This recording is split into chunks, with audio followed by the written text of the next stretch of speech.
Os irmãos, cumprimento todos com a paz do Senhor Jesus. Abra sua Bíblia comigo na terceira carta de João, capítulo 1. Só tem um capítulo 1, versículo 1 também. Nós vamos fazer a leitura na terceira carta que escreve o apóstolo João. Capítulo 1 e versículo 1. Enquanto você procura, a minha palavra de gratidão a Deus pela vida do pastor Lucas, a pastora Cristiane, Deus abençoe muito. Toda a equipe da Quinta da Vitória, que Deus venha abençoar de forma poderosa. Obrigado pelo convite. Nosso pastor Josué, pastora Simone e todos os irmãos, amigos, obreiros, líderes e liderados da nossa igreja, que Deus abençoe vocês muito mesmo em nome de Jesus. Terceira carta de João, capítulo 1, versículo 1. O texto diz assim: o presbítero ao amado Gaio, a quem em verdade eu amo. Amado, desejo que te vá bem em todas as coisas e que tenha saúde, assim como bem vai a tua alma.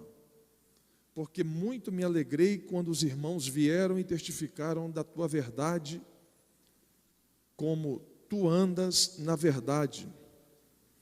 Não tenho maior gozo do que este, o de ouvir que os meus filhos andam na verdade. Eu quero ficar aqui com o versículo 2. Amado, desejo que te vá bem em todas as coisas e que tenha saúde, assim como bem vai a tua alma. Você pode glorificar ao Senhor e assentar exaltando a Jesus?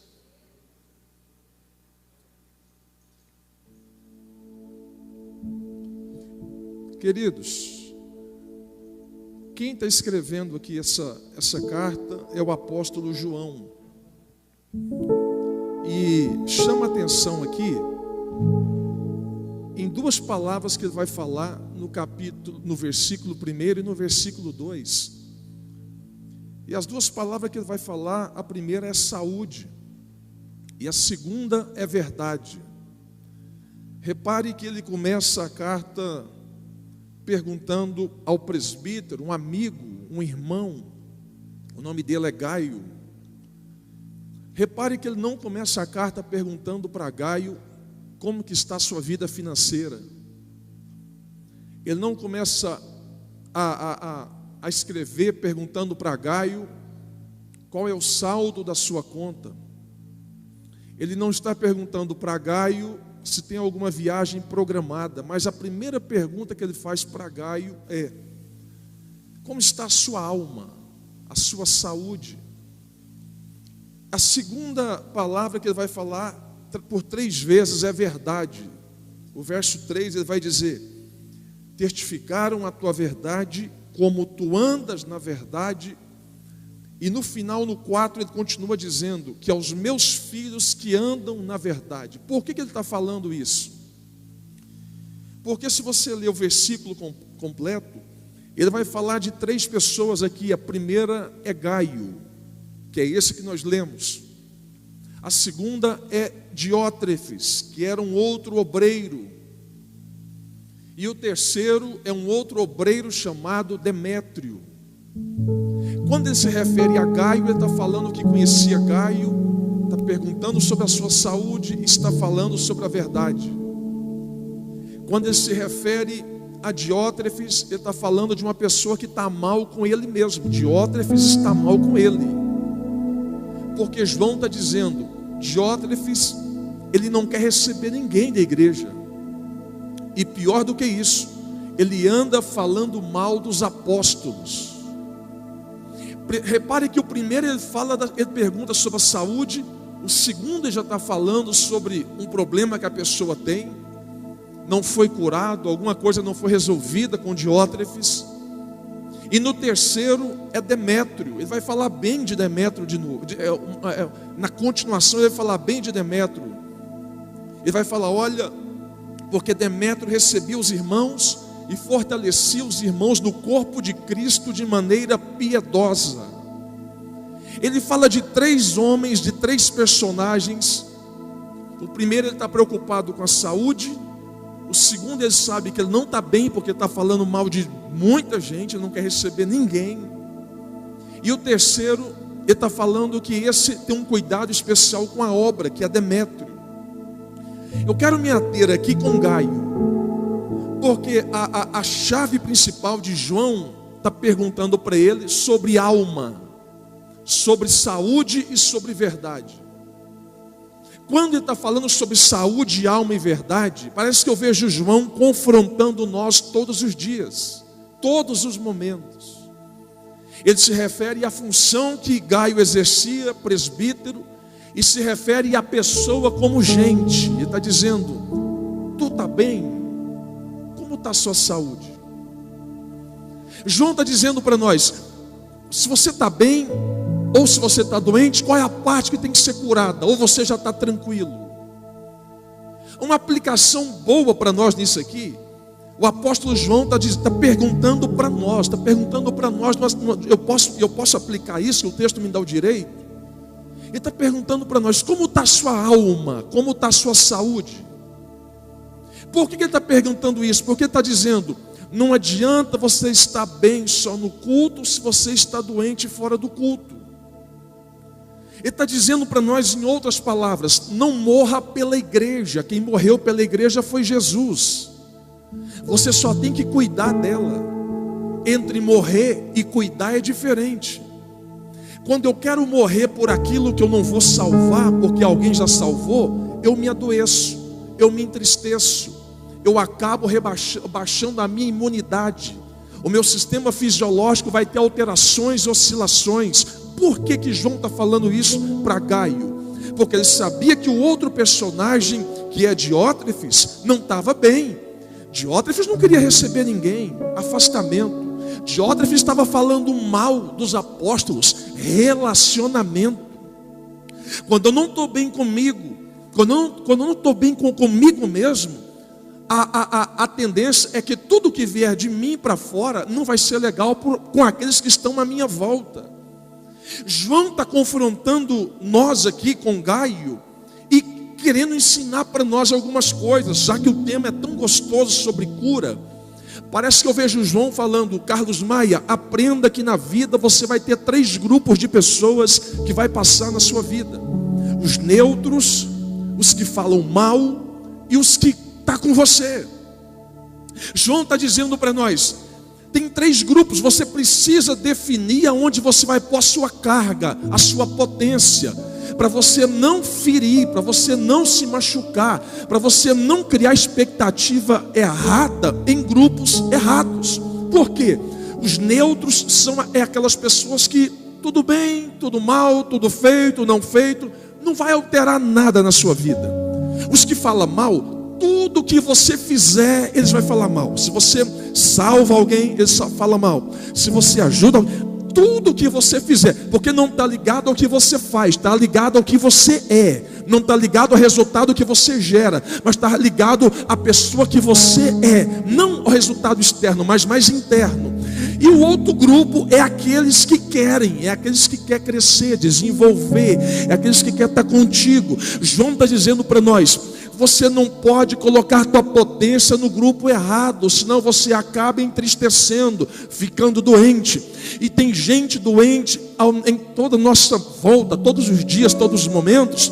Não está doente, não é por causa do microfone, não está doente, não é por causa do púlpito. Gente adoece com gente, gente cura gente, gente machuca gente. Do mesmo jeito que gente ajuda gente, gente cura gente. Pessoas são instrumentos de Deus ou do diabo, e a gente tem que ter esse discernimento. Na obra de Deus nós não vamos agradar todo mundo, até porque o nosso papel aqui não é agradar, nosso papel é exercer. Na função de eu exercer, eu vou alterar resultados na vida dos neutros, dos que falam bem, dos que falam mal. Quem sabe o que o Espírito Santo está dizendo ao teu coração nessa noite é isso, está dizendo: ei, comece a olhar para o autor e consumador da sua fé, porque quem sabe o diabo está querendo tirar sua paz, sua alegria e sua esperança fazendo você olhar para o departamento, não aqui na nossa igreja, mas aplicando o texto. O diabo está querendo fazer você olhar para a gente, quando você tem que olhar para Deus. Se eu olho para a gente, eu adoeço. Se eu olho para a gente, eu vejo o defeito. Se eu olho para a gente, eu vejo tanta coisa errada. Por quê? Porque igreja não é lugar de gente perfeita. Igreja é lugar de pecadores arrependidos. Igreja não é lugar onde vem os perfeitos. Igreja é um lugar, uma família que eu tenho que pertencer. É por isso que você vai ver sempre, e não vai acabar. Você vai ver sempre pessoas doentes e doentes. Eu aprendo com Eliseu. Eliseu no capítulo 2 e no verso 19. Eliseu vai pegar um pouco de sal e ele vai na fonte de um rio, e ele vai jogar o sal na fonte do rio para curar a água de um rio. As águas daquele rio eram impuras. As águas daquele rio não era boa para consumo. As águas daquele rio não estava bacana, não estava legal. Por que Eliseu pega o sal e vai na fonte? Eliseu está dando uma aula para nós. Eliseu está dando uma das maiores explicações de vida para a gente e para resolver problemas. Eliseu está dizendo: quando tiver um problema para resolver, você precisa resolver na fonte, porque se você jogar o sal na correnteza, vai curar da correnteza para frente, mas a próxima água que vai vir da fonte vai vir contaminada, vai vir salgada. Se você vai na fonte, você resolve.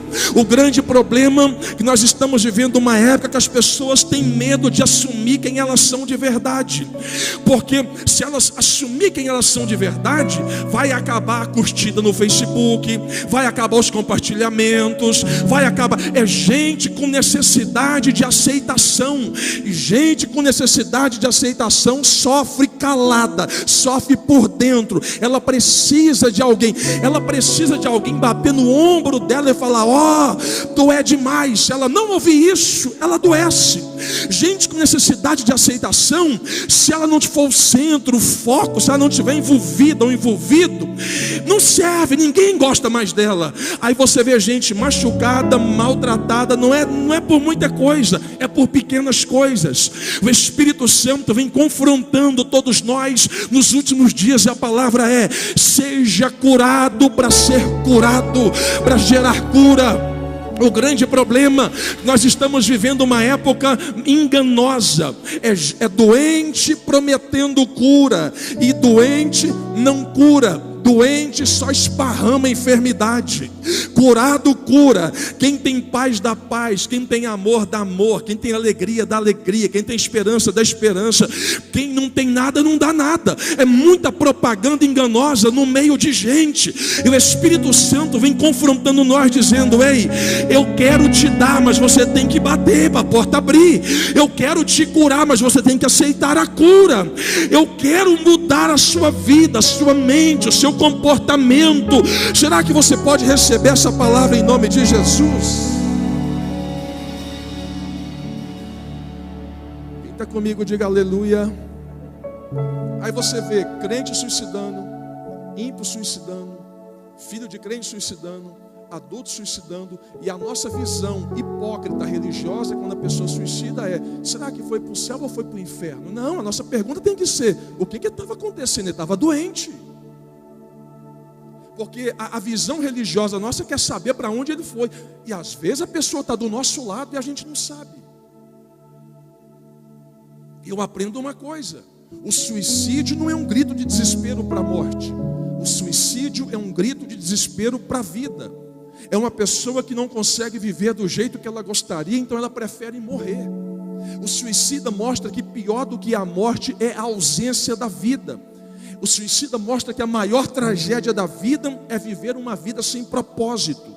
São pessoas tão infelizes que eles vivem aqui, mas como se nunca tivesse passado por aqui. Eles estão entre nós, mas estão ausentes de propósitos. E aí o Espírito Santo vem confrontando nós. Eu lembro de uma certa feita, aqui no setor Vila Nova, era uma tarde, aproximadamente meio-dia. Eu lembro que eu estava indo almoçar, e quando eu cheguei na altura da praça, Boaventura, uma mulher falou assim: conheço o senhor é o pastor Carlos Maia? Sim. Posso falar com o senhor? E eu não podia, porque eu tinha um compromisso depois do almoço com o horário marcado. Eu falei: irmã, tem que ser agora. O Espírito Santo falou assim: ó, para e ouve ela. E ela começou a falar, 5 minutos, 10 minutos, 15 minutos. Meu marido foi embora, eu fui apanhado e me bateram, não sei o que, estou sem dinheiro, tanta coisa ruim. Meu filho foi morar com a minha irmã, eu estou sozinho, eu estou numa angústia, eu estou no desespero. Ela falou 1h15. Quando ela terminou de falar, eu só balançando a cabeça, eu olhei para ela e falei assim: irmã, eu posso te dar um abraço? Deus vai mudar a sua vida. Ela falou: era só isso que eu precisava de ouvir. Eu falei: poxa, não foi muita coisa, mas para ela era o que ela precisava de ouvir. Às vezes tem pessoas do nosso lado que não é dinheiro, não é carro novo, não é casa nova. O que eles estão precisando é de uma palavra de vida, uma palavra de fé, um abraço e uma palavra de confronto para mudar a vida da pessoa. O Espírito Santo vem confrontando nós, dizendo para mim e para você: pare para ouvir a tua esposa, pare para ouvir o teu marido, desligue o Wi-Fi pelo menos por meia hora da tua casa, desliga a televisão. Estamos vivendo a época que as famílias não têm mais comunhão. Pregamos comunhão, mas não vivemos a comunhão que nós pregamos. Queremos comunhão, mas que chega em casa, a mulher faz a janta, fica comendo na cozinha. O filho pega o prato, vai para o quarto do computador. O marido pega o quarto, vai assistir o jogo na sala. A criança pega o pratinho e vai assistir a galinha pintadinha no iPad. Falamos em comunhão, mas não exercemos a comunhão que nós queremos. A comunhão que nós queremos está na decisão que nós não tomamos. O Espírito Santo vem confrontando nós, dizendo: pare um pouco e comece a viver mais com as pessoas que estão à sua volta. Não se iluda com os aplausos e bajulações de pessoas que estão à sua volta. Eu vou dizer, Jesus, porque no final da vida, no apagar das luzes, quando todo mundo for embora, quando a idade chegar, quem vai estar do seu lado é a sua família e os poucos e verdadeiros amigos. Não se iluda, não cai na onda da ostentação religiosa. Quem sabe você está ficando doente, é porque você está esperando de gente, quando deveria esperar de Deus. Está ficando doente porque está esperando de baixo o que vai vir de cima. Está ficando doente porque está esperando da terra o que vai vir do céu. E papai está dizendo: volta o teu olhar para cima. Eu vou direcionar gente para curar gente, para o meu nome ser exaltado na tua vida e na tua casa. Você recebe essa palavra em nome de Jesus. Não se iluda, estamos juntos. Nem todo mundo que diz estamos juntos está junto. Não cai nessa onda não, hein? Quem está junto, o discernimento do seu coração vai dizer: pessoas são instrumentos de Deus e do diabo. Grave isso. Quando Deus quer te honrar, Deus coloca gente na sua vida. Quando o diabo quer te destruir, o diabo também coloca gente na sua vida. As pessoas que você anda, ou elas vão gerar cura, ou vai gerar doença em você.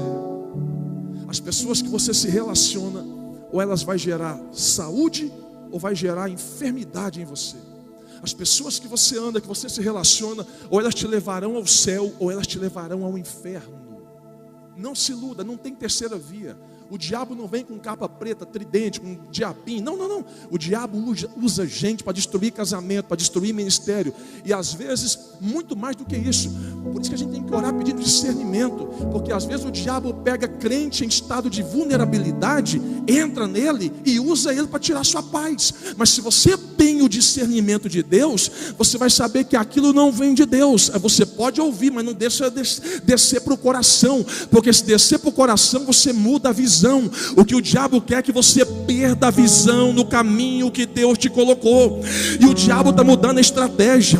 Os tempos mudam, tudo moderniza. A palavra não precisa mudar. Mas eu vou fazer uma figuração. A carta não precisa mudar, mas o envelope nós podemos mudar, mas a carta não. Porque isso chama globalização, inteligência, sabedoria, atualização. É mudança de comportamento, é mudança de ambiente. A forma que o diabo atuava há 10 anos atrás não atua hoje mais não, é diferente. Eu lembro que há anos atrás uma pessoa que estava cheia do capeta, do diabo, meu irmão, ela vinha na igreja, orava, manifestava, a gente orava e repreendia.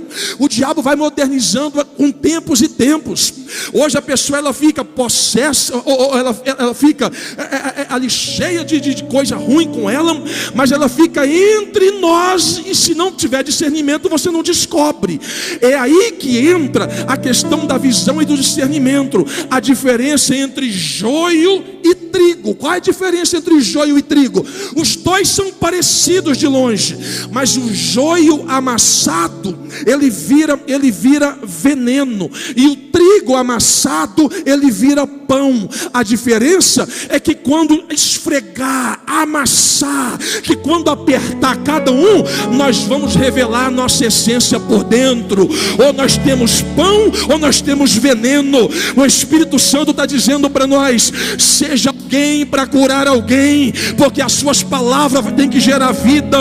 Oh glória, papai está dizendo para nós: ande na rua, mas ande como um enfermeiro e como um médico dos céus na terra. Que é isso, pastor? Fale bem da tua igreja, fale bem dos seus irmãos, fale bem das pessoas que estão contigo. Afinal, a nossa palavra tem o poder de gerar vida e de gerar morte.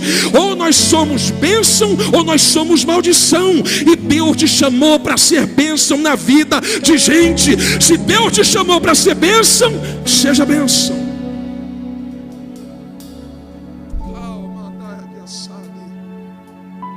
Quem está comigo, diga amém. Gente morrendo de infarto, gente morrendo de AVC. O AVC é a segunda maior causa de mortes no Brasil. AVC, acidente vascular cerebral. Por quê? Ativismo demais. É o Superman moderno. Meu irmão, se até o Superman tinha uma criptonita, você não é o super-homem não. Eu também não sou não, irmão. A gente tem limite, nós temos limites. Talvez o seu motor é 1.0, você está querendo dar potência de 2.0, não vai aguentar, vai bater a biela. A gente precisa saber qual é a nossa limitação, até onde. Eu lembro que antes do meu pai falecer, ele falou uma coisa para mim, eu nunca esqueci o que ele disse. Ele falou para mim: filho, tire tempo para a sua família e não morra pela igreja. Quem morreu pela igreja foi Jesus. Cuide dela. Cuide dela. E aquilo eu não esqueci. Por quê? Porque quem sabe o Espírito Santo está confrontando você. Não chegue um tempo da sua vida onde a frustração vai fazer uma cobrança de você, de algo que você deveria ter feito e não fez. E a frustração não vem de fora, a frustração vem de dentro. É uma cobrança interna de uma oportunidade perdida que não volta mais. A cabeça pede, o corpo não dá conta e o tempo não é mais o mesmo. A vida é dividida em 3 partes: nascer, viver e morrer. De 0 a 25 anos é a idade de criação, de formação. 25 a 50, de execução de projetos, ideias, casamento, futuro. 50 a 75 é a terceira fase, de pisar no freio, tirar do automático e ir devagarzinho. Mas para eu chegar na terceira fase com a cabeça bem, eu tenho que ter entendido o segundo nível da minha vida muito melhor, porque senão eu espiritualizo tudo o que é humano. E são 3 atmosferas: divina, maligna e humana. O que é divino, Deus permite para promover. O que é maligno, Ele age para destruir. O que é humano, com inteligência ou sabedoria, ou a gente ganha ou a gente perde. Quando eu não sei lidar com aquilo que é humano, eu vou atribuir a Deus ou ao diabo aquilo que é responsabilidade minha. Se eu não sei lidar com as minhas emoções, com os meus sentimentos, com os meus traumas, as minhas decisões, aí eu vou atribuir sempre a uma atmosfera espiritual. Eu vou ficar fazendo campanha na igreja, mas da porta para fora eu não sei para onde eu tomo decisão. Isso chama-se ausência de propósito, que está ligado a sentido de vida, porque sentido de vida é presente e passado, propósito propósito de vida, presente, futuro. Mas para eu chegar no meu propósito, eu tenho que ter um entendimento do meu passado. É gente que levanta de manhã querendo fazer uma coisa, à tarde já quer mudar tudo. Gente que na segunda-feira quer ir para a Lua, na terça quer ir para Marte. Nem ele sabe o que ele quer da vida. E aí vale uma máxima que eu vi no livro. Dizia que para quem não sabe aonde vai, qualquer caminho serve. E qualquer caminho não te leva a nada. Deus não te deu achismo, Deus te deu certeza. E na certeza de Deus, Deus quer que nós sejamos bem em tudo. Na saúde, na família, no casamento, na empresa, nos negócios, no ministério, naquilo que nós fomos fazer. Porque se eu não sei lidar com isso, eu vou sempre falar que qualquer coisinha que aconteceu na minha vida é o diabo. É aí que entra o poder da decisão. Qual é o poder da decisão? O fato de você não decidir já é uma decisão que te afeta indiretamente. Porque quando você não decide, alguém decide por você. Ou quando você não decide, você está dizendo: eu vou protelando ou procrastinando. Procrastinar, jogar para o amanhã o que eu tenho que resolver hoje, deixar para o mês que vem o que eu tenho que resolver hoje. Tem coisa, meu irmão, que é para hoje. Tem coisa que não é para amanhã. Tem coisa que é para agora. Tem coisa que é quando você sair desse culto, pegar o seu telefone, ligar para a tua mãe, para o teu pai, para o teu filho, para quem te deve, para quem você está, eu não sei para quem é, mas é para você resolver o problema. É parar de desgastar, é parar de baixar sua imunidade, é parar de colocar a culpa no diabo, é aprender a decidir e falar: Senhor, eu creio nisso, então me ajude a tomar decisão na vida, porque senão a vida passa, a idade chega, a frustração bate, tu vai ficar doente. Não é isso que Deus quer. Então eu estou dizendo: eu quero te dar cura, sabedoria, inteligência e te colocar num nível que você ainda não foi. Me ajuda a pregar, dá um toque a alguém no seu lado e fala para ele assim: ó, fica curado. Diga, não, pode falar para ele aí. Quinta da vitória, não é quinta da derrota não, isso aqui é a quinta da vitória. Fica curado. Síndrome de burnout, já viu falar? Esgotamento físico e mental. É o excesso de alguma coisa dentro de uma rotina que altera o comportamento físico e o mental da pessoa. Rotina. Quando você não quebra a rotina quebra você no meio. É gente que quando é diagnosticado com essa síndrome, se você fala para ela assim: vamos voltar lá para o seu trabalho, e ela teve um problema naquele trabalho, quando fala do trabalho para ela, fala: não, pelo amor de Deus, não fala nisso, não deixa. Ela dá taquicardia, aumenta, dá uma ansiedade nela, uns níveis de estresse, altera tudo. E o estudo comprovado que as 3 maiores classes que são afetadas, todo mundo pode ser afetado, mas as 3 maiores classes que são afetadas por essa síndrome: professores, policiais, pastores. PPP. Professores, policiais e pastores. Quando fala pastores, está englobando a classe evangélica. Eu lembro de uma certa feita que eu mais a minha esposa, a gente estava pregando muito. E para homem é normal, para mulher não. E um dia eu percebi um comportamento diferente da minha mulher, voltando de uma agenda no interior. E eu falei para ela assim: o que foi? Ela falou: não, nada não. Quando a mulher fala nada não, é porque é tudo, pode parar. E aí eu falei: não, o que foi? Ela falou: olha, não está bacana, a gente está viajando demais, chega, avião, carro, cidade, para cá, vai para fora, volta. Ela falou: é legal, mas não está bom, a gente precisa dar uma pausa. Naquela hora o Espírito Santo falou para mim: pausa e reprograma a sua vida. Eu lembro que eu cheguei em casa, nós cancelamos parte da agenda, tiramos um dia para investir na família e não fazemos mais aquela loucura. Agora essa reta final, porque a gente está com um projeto diferente, mas fora disso, a gente pausou, porque se eu insistisse naquilo, eu ia ter um problema na minha casa. E às vezes o que o Espírito Santo está falando para nós dentro dessa campanha é sobre isso. Eu quero gerar cura. E quem sabe, olha, ninguém fica doente do dia para a noite assim, ó, pá. É um conta-gotas. É um conta-gotas.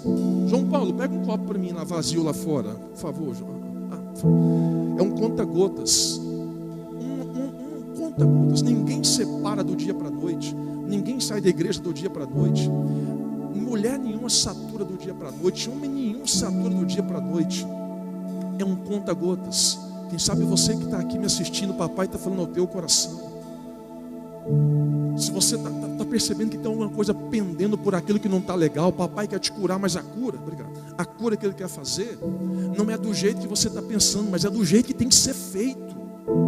Porque uma coisa, vou dizer para nós, vem aqui agora, quentinha, pega essa. Às vezes o que a gente tem que entender não é o que Deus tem que dar para nós, é o que a gente tem que tirar de nós. Porque a gente tem uma ideia de Deus me dá. Deus está dizendo, e Deus está dizendo, não é o que eu tenho que te dar, é o que você tem que deixar. Não é para onde você tem que ir, é para onde você não deve mais voltar. São parecidos, mas são diferentes. Mas na ótica nossa, Deus abre, Deus fecha. Aí Deus está dizendo, não é. Por quê, pastor? Por que Deus está fazendo? Por que Deus está falando assim? Porque às vezes você está desse jeito, ó. Seu nível de reservatório está cheio. Aí você tem um problema com o filho e não resolve. Tem um problema com o marido e não resolve. Tem um problema na casa e não resolve. Tem um problema na escola e não resolve. Tem um problema na rua e não resolve. Vai baixando sua imunidade, vai baixando seu reservatório, vai baixando o seu nível. Chega uma hora que você fica na reserva. E nós não somos anjos. Nós somos gente. Nós somos gente. Se nós queremos estar saudáveis, ou melhor, se queremos curar alguém, nós precisamos estar saudáveis. Saudável cura. Quando você olha, quando o João está falando de Diótrefes, é nítido aqui que a ideia dele, ele está machucado, ele está ferido. De Gaio ele está perguntando, como que está a sua alma? Como que está a sua alma? Por que ele está perguntando sobre a alma? Porque nós somos um ser tricotômico. Corpo, alma e espírito. Quando você morrer, isso aqui é carne, isso aqui é matéria, isso aqui vai para o pó da terra, vai voltar para a terra. Esse corpo volta para a terra. O espírito volta para Deus. E a sua alma é que vai ser julgada. Você ama porque você tem alma. Você é a psique, é a sede das nossas emoções. João não está perguntando como que está seu corpo, como que está seu espírito, está perguntando sua alma. Porque a dor que o remédio não cura, que talvez não ache em balcões de farmácia, não está do lado de fora, está do lado de dentro. E João está dizendo, Gaio, como está a sua alma? Você está bem? Aí ele já fala de Diótrefes. Diótrefes não está legal, porque ele está falando mal de todo mundo. Por que ele está falando mal de todo mundo? É aquela ideia de pessoas que têm... Eu não estou dizendo nós aqui, mas aplicando um texto de uma ação preventiva. Eu quero que você entenda isso. Mas a gente tem que entender a diferença entre dor e sofrimento, porque dor é temporário e sofrimento é para a vida. A gente tem que entender qual é a guerra que você está querendo entrar. Há uma diferença entre briga e luta. Briga tem hora para acabar, luta não tem hora para acabar. Tem gente entrando em luta que não é dele, está durando a vida toda. Se Deus falar para você entrar, entra. Se Deus falar para você não entrar, cai fora. Se Deus não coloque tuas mãos onde Deus está tratando com alguém, onde Deus está trabalhando com alguém, está querendo tirar a misericórdia de Deus para entrar com a sua dó. Dó não muda, dó não altera nada. Você vê um mendigo na rua, você fala, poxa, eu estou com dó dele. Você tira R$100 e dá para ele, vai mudar a vida dele? Não muda, porque você deu dinheiro para pagar o sentimento de dó que você tem por ele, mas não teve mudança. É nisso que o Espírito Santo vem confrontando nós. Não adianta ter um sentimento de dó se não tem uma atitude de mudança. Grave o que eu vou dizer para nós. Expectativa sem posicionamento é só euforia. Não adianta eu fazer campanha se eu não me posiciono. Não adianta eu ficar orando se eu não tomo posição. O Espírito Santo está dizendo, posiciona como que você quer. Posiciona para onde você vai. O Espírito Santo vem confrontando nós dizendo, aprenda a dizer não. O fato de gente falar sim para todo mundo vai deixando gente doente, meu irmão. Gente com problema de autoestima baixa, ela sai falando sim para todo mundo. Aprenda a dizer pelo menos 3 não por semana. Não posso, não dá, não vou fazer. Por quê, pastor? Você está salvando você mesmo, está tirando um peso das tuas costas e está falando de um propósito que você tem, que você vive. Tem alguém comigo? Diga aleluia. Jesus, ele disse assim, ó, se os teus olhos forem bons, todo o seu corpo será pleno de luz. Por que ele falou olhos? Porque o sentido do corpo mais próximo do processo mental é a visão. Tudo que você vê leva 2 milésimos de segundo para chegar na tua mente. Jesus estava dizendo, o que você vê determina o que você sente. O que você sente determina o que você faz. E o que você faz determina quem é você. Reações, tempo, espaço e circunstância. Por que o diabo quer destruir a pessoa? Sabe qual é a maior batalha nossa hoje? É com nós mesmos, mas numa ação, no campo do nosso corpo, na mente. O diabo não quer tomar seu pé, o diabo não quer tomar sua mão, o diabo quer entrar na tua mente. Paulo vai falar, proteja a cabeça, põe capacete, você tem que ter a mente de Cristo. Porque a mente é a sede das emoções. Se o diabo domina a mente, ou se ele joga uma seta e a pessoa não entende, pega a seta, ela começa a alterar. Todo o comportamento do corpo é alterado pelo cérebro e pela mente. Essa cabeça nossa aqui, ó, tem algo em torno de 2 quilos.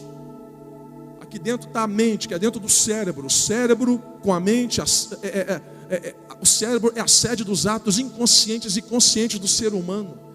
O cérebro é a sede da memória, do raciocínio e da imaginação. Quando o apóstolo Paulo fala que nós temos que ter a mente de Cristo, ele está falando sobre cérebro e mente. Por quê?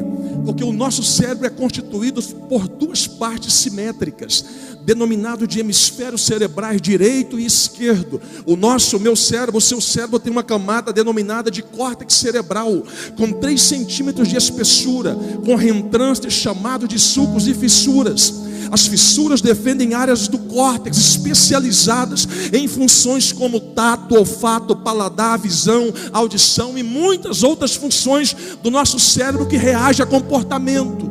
Quando Paulo está falando que nós temos que ter o cérebro, a mente de Cristo, ele está dizendo que o cérebro é a sede dos atos inconscientes e conscientes do ser humano.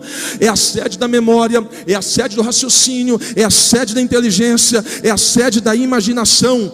Paulo está dizendo que o cérebro, juntamente com os nervos e a medula espinhal, controla todo o movimento do corpo humano. Quando você mexe com o pé, é o cérebro. Mexe com a mão, é o cérebro. Levanta para ir no banheiro, mesmo que no automático, é o cérebro. Por que Paulo vai dizer também que nós devemos ter a mente de Cristo?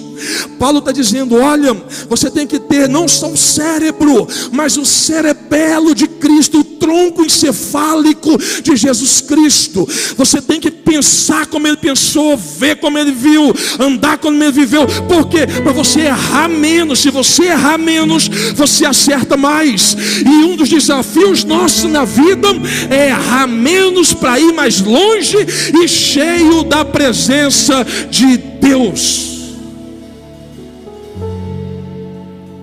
Quem está comigo, diga amém. Eu estou terminando. Então a gente tem que entender os sinais que Deus vai dando na linguagem que é pregada. Por exemplo, você está me ouvindo agora, não é que você ouve com o ouvido não ouve, o ouvido é canal. Você me ouve com o seu cérebro. O nosso ouvido tem 3 ossos: a vigorna, o estribo e o martelo. O estribo é o menor osso do corpo humano, com 2 milímetros de espessura. Quando eu falo aqui, ó, oi, alô, você está ouvindo com o cérebro. Aí se você entende, você desfruta. Por que tem gente que não é curado na vida, não é igreja, é na vida? Porque não desfruta do que entende. Grave essa palavra: nós só desfrutamos daquilo que nós entendemos. Se você entende, você desfruta. Se você vai no médico, primeira pergunta que o médico te faz: o que você tem? Se eu não sei o que eu tenho, como é que vai passar o remédio para eu ser curado? Eu preciso saber o que eu preciso para uma mudança. Se eu identifico o que eu preciso, o caminho está mais fácil para uma transformação. Quem sabe essa noite papai está falando na sua vida: eu quero saber o que você tem, como está a tua alma, como você está. Eu vou dizer, Jesus, porque nós estamos vivendo uma época de gente frustrada, não aqui, mas é senso comum de gente doente, porque quando deveria ser tratado o câncer com quimioterapia, ficou pingando de pirona não cura câncer, remédio certo para ferida certa. Gente doente, porque quando deveria ser confrontada, foi consolada. Consolo não resolve, consolo vai apaziguar um pouquinho, vai amenizar, mas não muda. O que muda é o remédio certo, o confronto certo, com a pessoa certa, no problema errado, para ela tomar uma direção na vida dela. Oh, glória! A decisão é nossa. É a gente que decide, somos nós que precisamos definir, decidir. E para mim finalizar, eu deixo para você como que está a sua vida com Deus, sua vida melhor, sua vida na família, primeiro nível, sua vida com Deus, sua vida com você mesmo. São níveis certos: casa, igreja e resultado. Se eu estiver bem em casa, eu vou dar resultados bons aqui, positivo aqui. Se eu estiver mal lá, não precisa esperar muita coisa. É aqui que entra a maquiagem religiosa, porque a maquiagem religiosa eu posso mostrar para alguém aquilo que eu não sou. A maquiagem religiosa eu coloco com um terno, uma gravata, uma Bíblia. A maquiagem religiosa eu seguro ela por 2 horas no período de culto, mas a realidade é quando apaga a luz e nós vamos embora. Então o primeiro confronto que vem para nós é como você está na sua casa, como você está com a sua família, o seu casamento, os seus filhos. Por quê, pastor? Grave o que eu vou dizer. O sucesso de tudo que você precisa na sua vida está escondido na sua rotina diária. Vencedores fazem diariamente o que perdedores fazem ocasionalmente. A sua rotina diária vai revelar quem é você, para onde você quer ir e com quem você quer ir.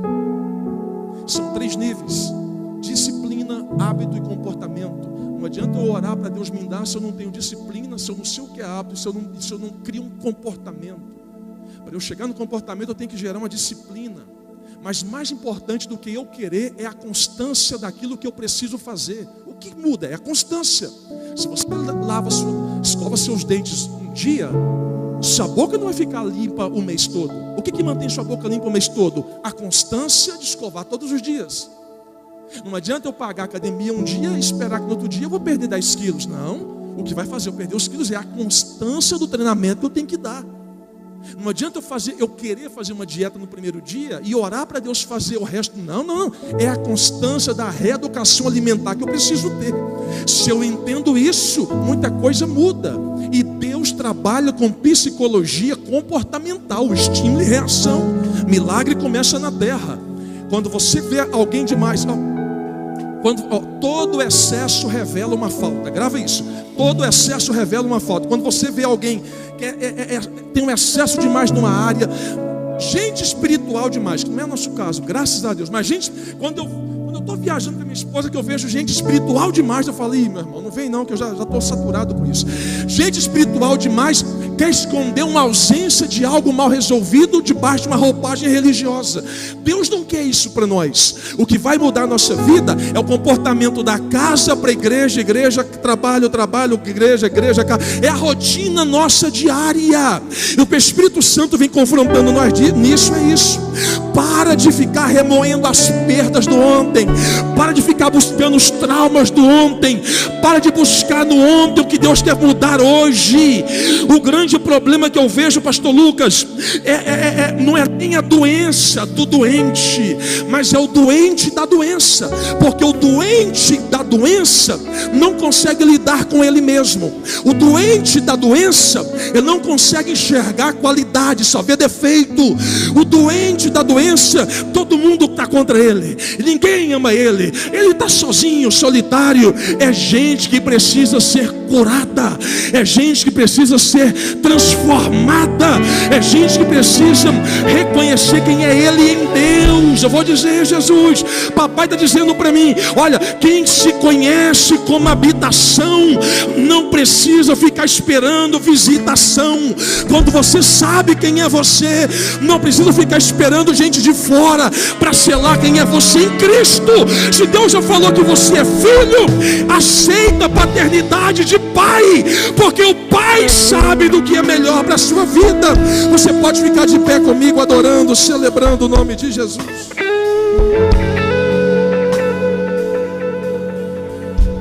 Eu quero orar por você, com você.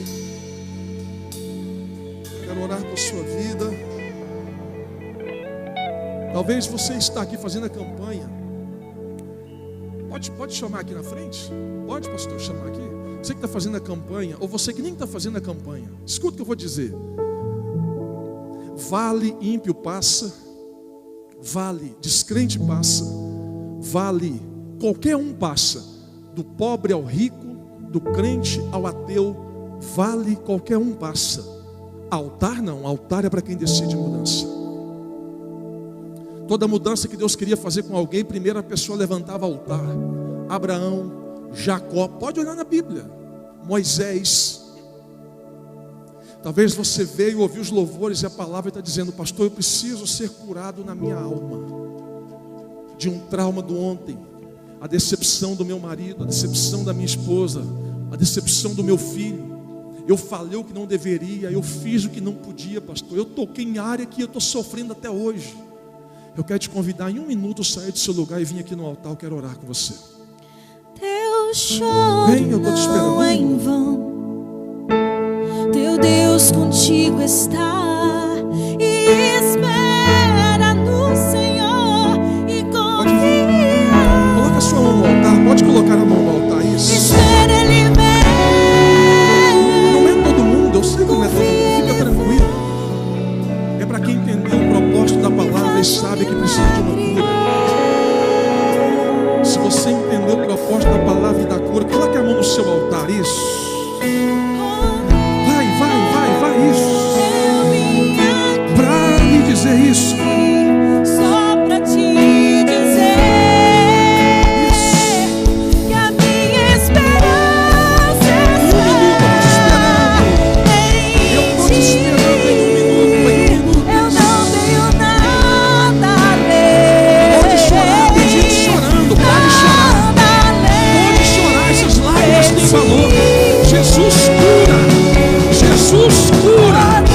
Jesus, e eu pedi mesmo, os obreiros, a equipe de intercessão, se puder me ajudar colocando a mão sobre a cabeça, sobre o ombro, e liberando a palavra de vida, a palavra de fé, em nome de Jesus. Isso. Pai, nós te adoramos. Nós cremos no poder da tua palavra. Quebra nessa noite toda obra de macumbaria, toda obra de inveja, toda obra contrária. Pode chorar, essas lágrimas têm valor. Em nome de Jesus, seja curada, seja curado, seja curada, seja curado.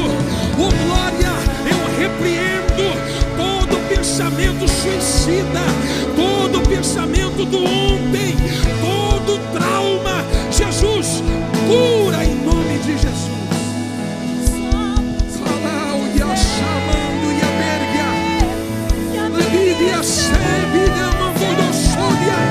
Isso. Estende as mãos para cá, igreja. Estende as mãos para cá. Isso. Vamos ser igreja. Vamos ser igreja. Isso. Estende as mãos. Isso. Em nome de Jesus está curando. Pastor Lucas, Jesus está curando gente aqui. Eu conheço a voz de quem fala comigo. O Espírito Santo está dizendo, Carlos Maia, diga que eu estou curando no altar. Lá, em nome de Jesus. Estou sentindo a graça de Deus aqui, oh glória. Estenda as mãos para cá, igreja. Isso. Você que está aqui no altar, abre a sua mão. Já vou devolver. Abre a sua mão assim. Olha para mim. Olha para mim. Você que está no altar, abre a sua mão. Abre. Vamos selar essa palavra. Vamos selar. Abre. Diga comigo assim, ó, eu rejeito. Diga assim, ó, eu rejeito toda palavra contrária da minha vida, da minha casa e da minha família. Diga assim, ó, eu rejeito toda maldição. Diga assim, ó, toda inveja. Diga assim, ó, eu rejeito da minha vida, em nome de Jesus. Vamos selar, sela. Diga assim, ó, eu creio em um novo tempo nessa noite, na minha vida, na minha casa e na minha família. Diga assim, ó, eu tomo posse em nome de Jesus. Fecha sua mão, volta adorando, volta celebrando. A igreja aplaude adorando, a igreja aplaude glorificando o nome de Jesus.